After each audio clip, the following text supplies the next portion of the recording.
بسم الله الرحمن الرحيم وبه نستعين. الحمد لله رب العالمين والصلاة والسلام على سيد الأنبياء والمرسلين سيدنا محمد وآله وصحبه أجمعين. اللهم علمنا ما ينفعنا وانفعنا بما علمتنا وزدنا علما آمين. لا درس فقه كمان الياقوت النفيس لسر عنواني مكروهات الوضوء واستابن لخزمة أم بابتا أبن كوكو تكميل يكوائي لبو بابتي دستونيش كبيشتر باسي فرزكان من كر باسي شرطكاني دستونيش من كر باسي سنتكان من كر استاش دين سر مكروهات الوضوء يعني أوشتاني كوا نابسندن لدستونيجا مكروهات جمعي مكروهة جمع كخوي جمعي مؤنثة أو جاء لنحو باسي وكاتن كخوي مكروه وصفة لبو شتيك مثلا أرين أمشتا مكروهة جعله موصوف اسم شو كاسم مذكري غير عاقلة جمع أكريته بجمع مؤنثي سالم وإلا كلمة مكروه هو مذكرة مؤنثنة مكروه لأصول شون تعرفي أكره ما يثاب على تركه ولا يعاقب على فعله بل يعني أجر إنسان نيكا باشا خير ورقري باداش ورقري والله ما أجر بيكي جناهات بيناك تقريبا مكروهات الوضوء أتوانين بلين أو شتاني كوا سنة لدستونيش أجر أتونيكي يعني مكروه تكردوا وأكره عندك شتيترش مثلا ما مستوى ما جاي بيكردبي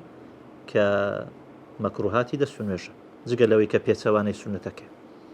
أفرمي مكروهات الوضوء كثيرة إن جاء طبعا أمشيان هم لبو دستونيش هم لبو غسل دست أداء هەروەکو گوتمان ئەوانەی کە شەرتی دەستونوێژن شەرتش بوون لە بۆ غوسل هەتا دواتر دووباریان نەکەینەوە لە غوسلە و ئەوەشی لێرە مەکروهە لە بۆ دەستونوێژ مەکروهیشە لە بۆ غوسل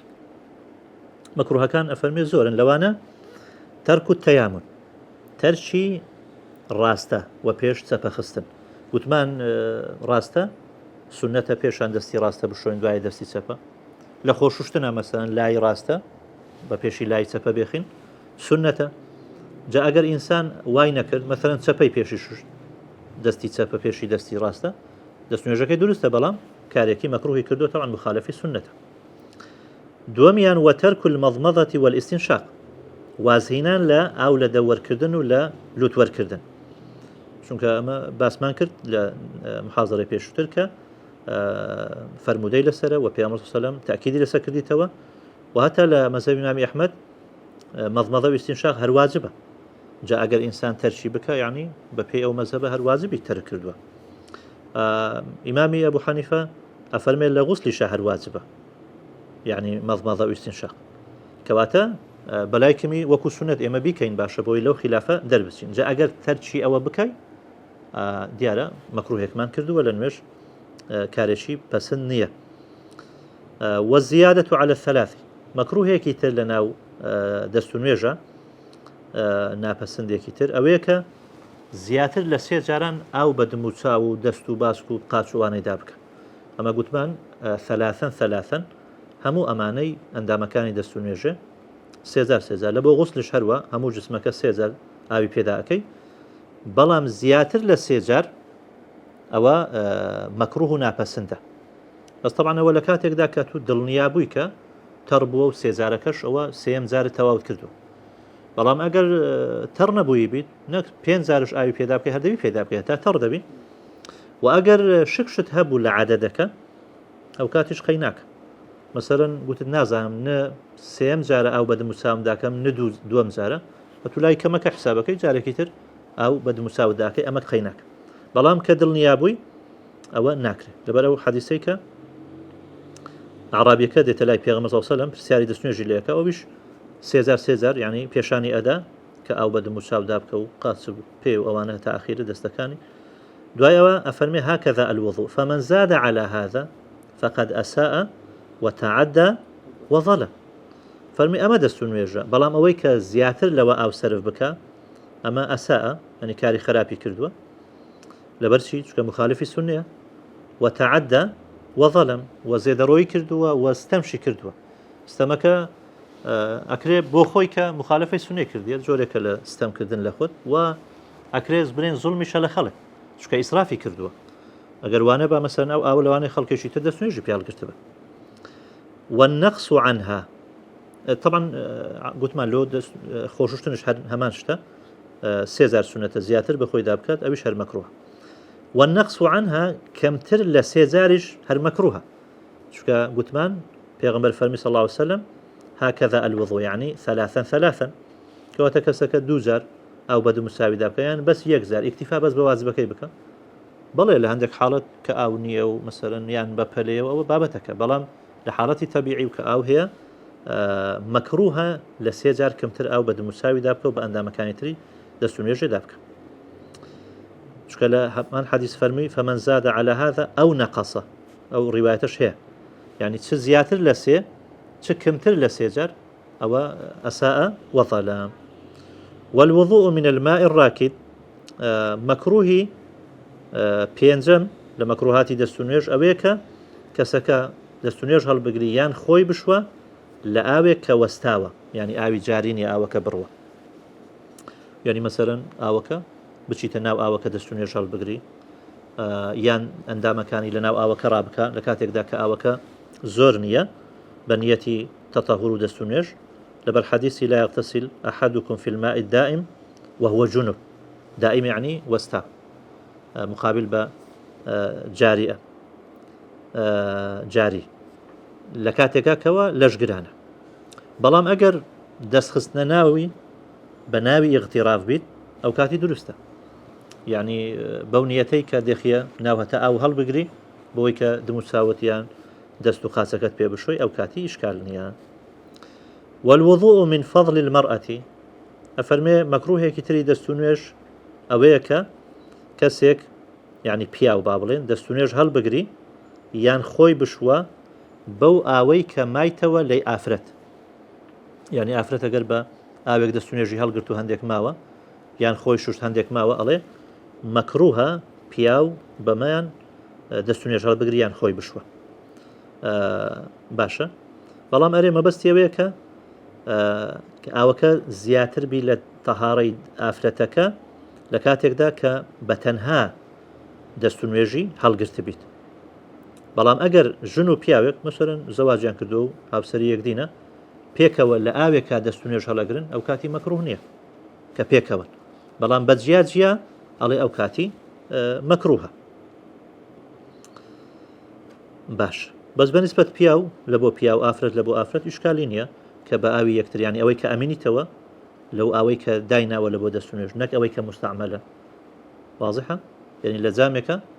ئەو دەست و نوێژی لێ هەرەگری نیوە ئەمینیتەوە بەشی دەست و نوێژی کاکە پیاوێکی ترش بچی لەوەی دەست و نوێژ هەڵبگری مادام ئی پیاوە ئاساییە، بەس لە بۆ ئافرەت هەرێ مەکروه. والإسراف فيه بالصب حفتمین شت کە مەکروهە لە دەست و نوێژ کە مامۆستا لێرە هیناوێتی ئەفەرمێ زێدەڕەویکردن لە سەب یعنی ئاو بەسەداکردن ئاو بە دم و ساوداکردن یان مەبەستی وەکو برێن زۆر هەڵبگری و بە دم و ساوی دابکە یان چکە مادەم باسی ئیسرافی کرد یعنی ئاوی زۆر لەوای ئینسان بتوانی کەمێک ئاو لە دەستی خۆی بکە و بە دم و ساوی دابکە ئەشتوانی پڕی بکەیت ئەوجان نیوە لەو لای بڕوە نیوە لەو لای بڕوە جاروا هەیە کابرا یعنی خاصەتەن کە لەسەر ڕووبار و ئەوانەیە ئەوها دەستی خۆی لێ ئەدا نیوە هەر لە هاوە ئەڕوە و نیوەشی پێدا ئەکە و نیوە بەولا ولادا ئەڕوە ئەفەرمێ ئەمە ئیسرافە، یعنی چەندت پێویستە لە بۆ دم و چاوت هەر ئەوەندەی هەڵگرە. لەبەر ئەو حەدیسەی کە ئەفەرمێ پێغەمبەر صلی الله علیه و سلم بەلای سەعدا تێپەڕی دەست و نوێژی هەڵەگر فەرمووی ما هذا الصرف ئەمە چییە ئەو هەموو زێدەڕۆیە لە ئەو سەرفکردنە، یعنی دیارە وەکوڵێ چەنگی مستی زۆری هەڵ ئەگرت وتي يا رسول الله أفي الوضوء إسراف يعني لدست نوێژ إسرافية فرمي نعم وإن كنت على نهر جار بعد سر باري شابي هر نابي زێدەڕۆیی تێدا بکەی. اینجا طبعا کە ئەڵێن مەکروهە ئەگەر بێت و ئاوەکە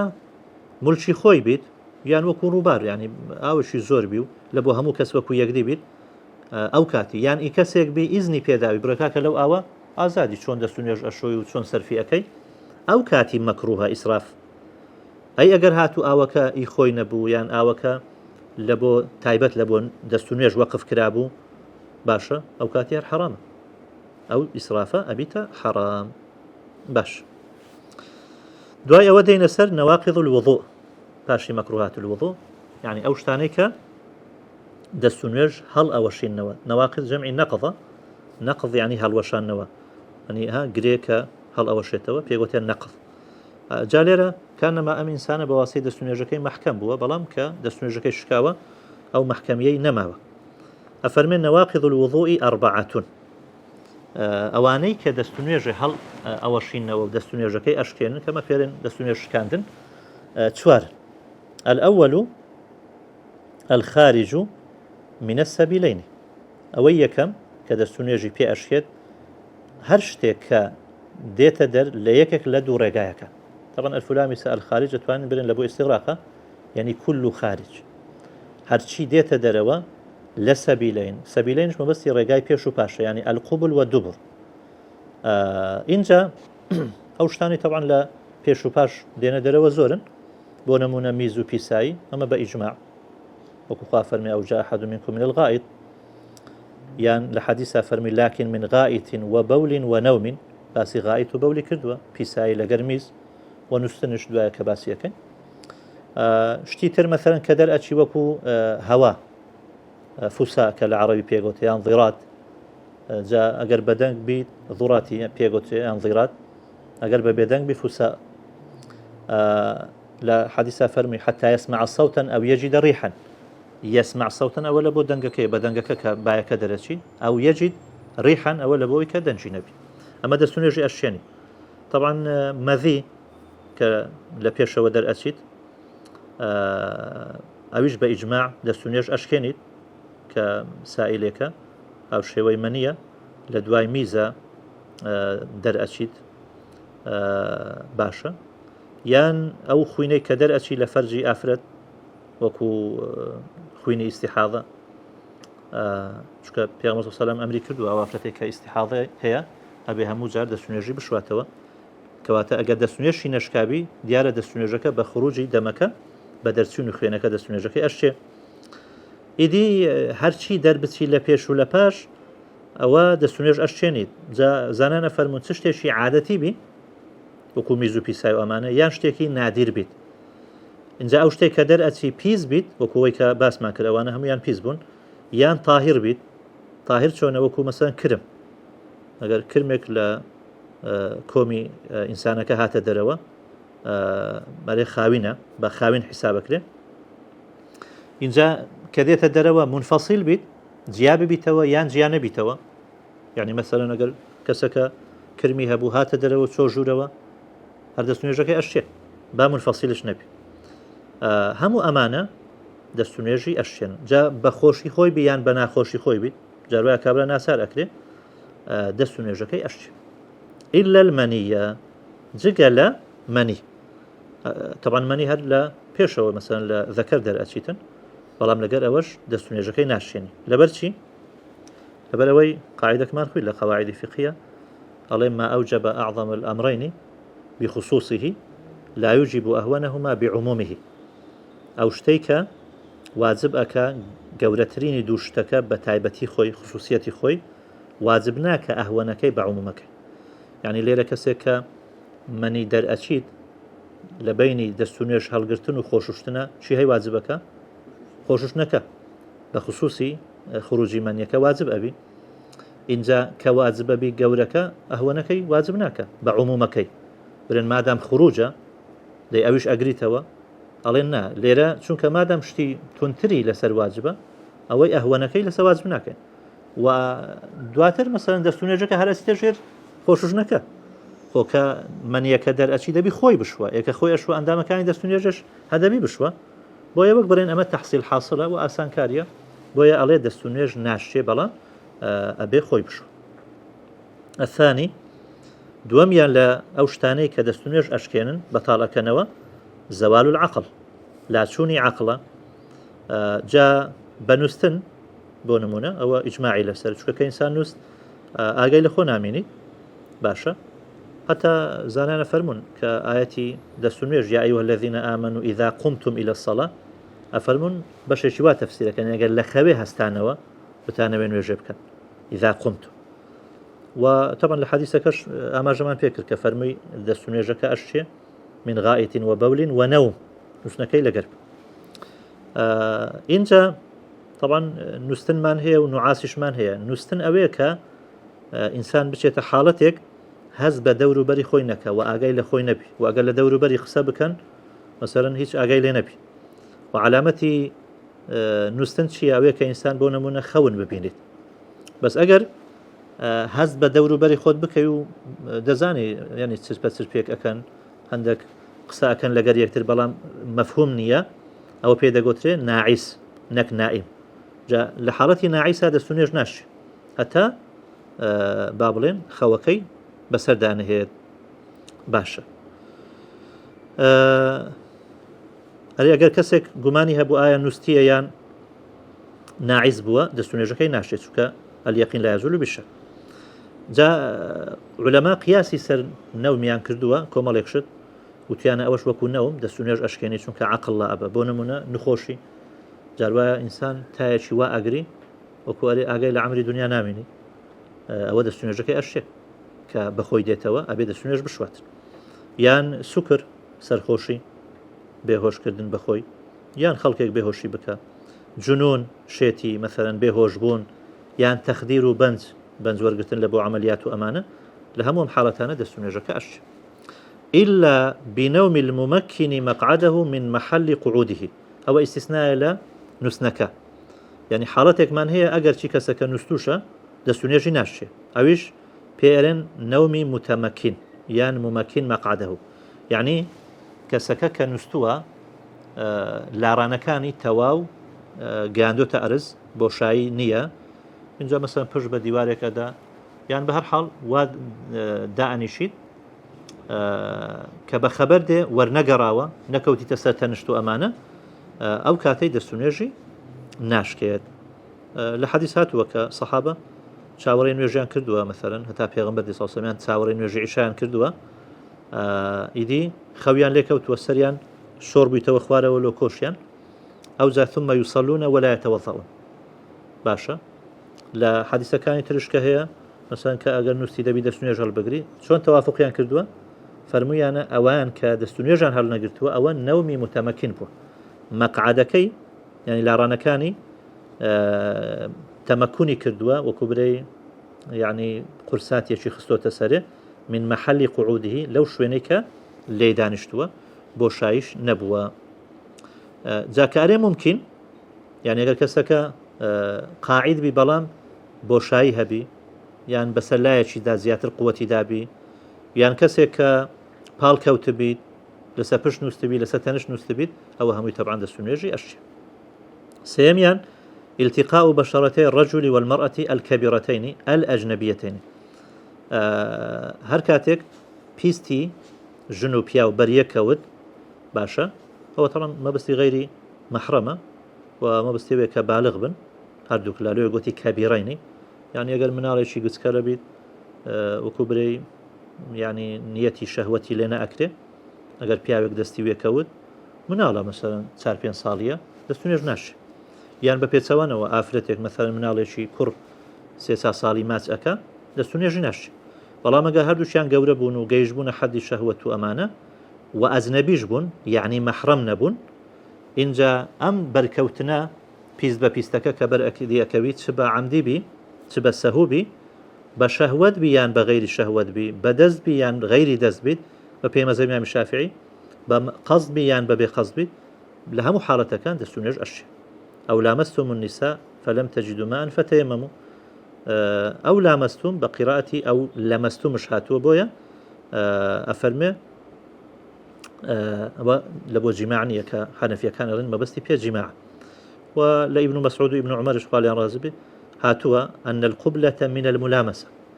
ماچکردن بە ملامەسە حیسابەکرێت کەواتە دیارە مەبەستی پێ بەرکەوتنی پیستە نەک مەبەستی پێ جیماع الله أعلم. بەڵام ئەمەش من غەیری حائل باشە یعنی چەند شەرتی باس کرد سێ یەکەمیان کەبیڕینی دووەم ئەجنەبیەنی سێمیان من غەیری حائل ئەبێ لە دەرەوەی حائل بی ینی بەبێ پەردەبی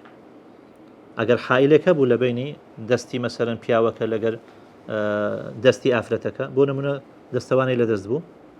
باشە دەستونێژەکە ناشێ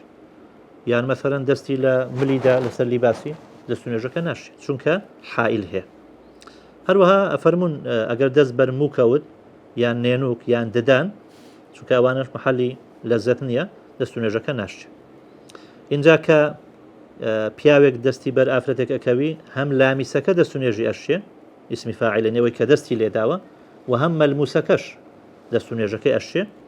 ئەوە نییە فەقیرە ئەو برێ خوزاخۆ من ئاگام لێ نەبووە نامادام دەستی بەرکەوتووە دەست و نوێژەکە ئەشێ. چوارەمینیان مەس و قوبول الئادەمی دەستدان لە پێشەوەی ینی لە عەورەتی ئادەم ئینسان. جا ئەو کەسە مەسەرەن ئەرێ من نەفسیهی بیان غەیریهی بیت ئی خۆی بیان غەیری خۆی اینجا عەورەتەکە مەسەرەن لە بۆ کوڕ بیان لە بۆ مێ بیت گسکە بیان گەورە بیت زیندی بیت یان مردوو بیت بە عەمدی بیان بە هەڵە بیت بە شەهوەت بیان بە بێ شەهوەت بیت لە هەموو حاڵەتەکان کە دەستش تەبعاً مەبەستی پێ لەپی دەستە دوایە کە باسەکە ببەطنی ڕاحەتی ئەو بوتون الأسابع يعني ئەوها بەطن ئێرەیە ئەسابعەکەش بەطنەکە ئێرانەیە کە هەردوو دەستەکان ئەوە تۆزێک بگوشی ئەوەی کە دیارە ئەگەر بەر بکەوی دەست و نوێژەکە ناشتێنێ جا پشتە تەنیشتەوانە بەس ئەوەی کە بزرە بەر عەورەتەکە بکەوی دەست و نوێژەکە ئەشتێت. لە حەدیثە فەرمێ من مەسە ذەکەرەه فەلیەتەوەضە يعني أيما رجل مس فرجه فليتوضأ وأيما امرأة مست فرجها فلتتوضأ يعني جن وبياوش فرقنا كلوي أو حلقة دبره باشا يعني دسلة حلقي باشوي بدا لدواوي عورتي چونك كأفرمي من مس فرجه فرز بيشو باش يقريتوا جا كأفرمي حلقة ما بس لا رانا أقول أو دس شي بربكوي لبي دست لا رانا كان یان ئەو شوێنەی کە لە دواواگەتۆ یەکدی دەست و نوێژەکە ناشێنیت. گوتمان ئەفەرمێ ببەطنی ڕاحەتی و بوتونی الأسابع بەڵام لە دەستا کامە کە بەر فەرج و دامن ئەکەوی لە پێش و لە پاش دەست و نوێژ ئەشێنی لەپی دەست و بەطن و زگی یعنی خوارەوەی پەنجەکان ئەوە دەست و نوێژەکە ئەشێنیت. باشە ئەوەشیان تەواو بکەین. ما يحرم على من انتقض وضوءه شكو هربتي با دەست و نوێژە بە نەواقیض الوضوء ئەو کەسێک کە دەست و نوێژی شکا چی لەسەر حرامە بی ما يحرم ما موصول يعني الذي يحرم على من انتقض وضوءه ئەوەی کە حرامە لەسەر کەسێک کە دەست و نوێژی شکاوە چییە؟ ئەفەرمێ يحرم على من انتقض وضوءه أربعة أشياء چوار شت حرام ئەبن پاشەوەی کە ئینسان دەست و نوێژی شکا ئەم چار شتانە نابی بکات. یەکەمیان الصلاة أفرمي نوێژ طبعا نوێژ بەبێ دەست و نوێژ ناوی باسمان کرد دەست و نوێژ شەرتە لە بۆ نوێژ ئەوجا هەرچی نوێژە کە ناوی لە یانەی نوێژ یعنی فەرز بیان سنت بیت هەتا نوێژی جەنازە کە فەرزی کیفایەشە بەبێ دەست و نوێژ نابیت حرامە و باطلە. لا يقبل الله صلاة أحدكم إذا أحدث حتى يتوضأ هەتا دەست و نوێژ نەگری نوێژی کەستان قبول نییە پاشەوەی کە بێ دەست و نوێژ ئەبی. والطواف هەروەها دووەم شت تەواف حرامە کە ئینسان دەست و نوێژی شکا تەوافەکەی بکە. تەوافەکەش عینەن فەرز بیت یعنی ڕوکن بی یان تەوافەکە سنت بی نابیت بکەیت چونکە لە حەدیثە ئەفەرمێ الطواف حول البيت مثل الصلاة ئەفەرمێ تەواف لە دەوری بەیتاوشی نوێژێ وایە کەواتە مادەمەکو نوێژە چۆن لە نوێژە دەبی دەست و نوێژ تەبی ئەوزا نوێژەکە بکەیت و بەبێ دەست و نوێژ نابی بە هەمان شێوە تەوافەکەش وایە. ومس المصحف مس المصحفش سيم شت يعني دزدان لا قرآن قد سند مصحف يعني بو شتي قلتك كلامي خواتي دا أنسيتوا مرزنيا همو قرآن تدا نسرابيتوا يعني تا يك صفحة بي كقرآن ببي مذهب الإمام الشافعي ناكري دستي لي بدي لو حيك نسرابيتوا ناكري دستي لي بدي ببي دستو نيج لبر آياتي لا يمسه إلا المطهرون. باشا أو زا طبعا ليرة عندك ألين يعني أول ما بستي في لوحي محفوظة بلام ألين خو ناكرت حملي بكيت لوحي محفوظ چونك أفرمي تنزيل من رب العالمين يخو لوحي محفوظ دانا بزي هو قرآن دا بزي وكواتا ما بستي في قرآن على كل خلافه بلام وكو مذهبي خو من ألين دزدان لقرآن يعني لورقي قرآن يعني للوحي كقرآن للسلام ببيد السنيج نابي وحديث الشيء لا يمس القرآن إلا طاهر أبي إنساني طاهر يعني دست نيجي هبيد أو دست القرآن بده. وحمله باشا هەڵگرتنی يعني مەسل المصحف ئەوە سێم بوو چوارەمینی هەڵگرتنی قورئانیش دروست نییە بەبێ دەست و نوێژ طبعا مادام برين مەسەکە دروست نییە حملەکە بطريق ئەولە چونکە تۆ هەڵی ئەگری جگە لە دەست لێدانەکە هەڵگرتنەکەشیە ئیلا مەگەر ئەرێ قورئانەکە لەناو هەندێک کەلوپەلبی بۆ نمونە جانتایەکت پێە کۆمەڵێک ئەغرازی تێدایە ئەشیای تێدایە لەزم نیوانە قورئانێکیشی گچکەی تێدایە مەسەلەن ئەتۆ کە ئەگەر پرسیارت لێ بکەن ئەمە چه هەڵەگری ئەرێ جانتە خۆ نارێ قورئانم هەڵگرتووە و لەبەر تەغلیب زیاترین شتەکانی ترە بۆی ئەو کاتی دروستە هەتا لێرە زانانە فەرموون تەفسیری جەلالەین حسابیان کردووە پیتەکانی چەند پیتێکی تەفسیرەکە زیاترە لە قورئان بۆیە مادام پێ دەگوتێت تەفسیرەکە غاڵبە بەسەر قورئان ئەکرێ بەبێ دەست و نوێژ هەڵی بگری و دەستی لێ بدەی باشە بەڵام غەیری قورئان دروستە ئینسان ئەگەر بێ دەست و نوێژ بوو هەتا بێ دەست و نوێژی گەورەش ینی جەنابەتی هەبی ئەتوانی کتێبەکانی تەفسیر مەسەڵەن حەدیث فقه نەحو صرف و ئەمانە ئەتوانی دەستی لێ بەڵام هەر سونەتە ئینسان بە پاک و خاوێنی دەستکاری برێن دەست بدات ئەم کتێبانە و دەستیان لێ بدات وصلى الله وسلم على سيدنا محمد وآله وصحبه أجمعين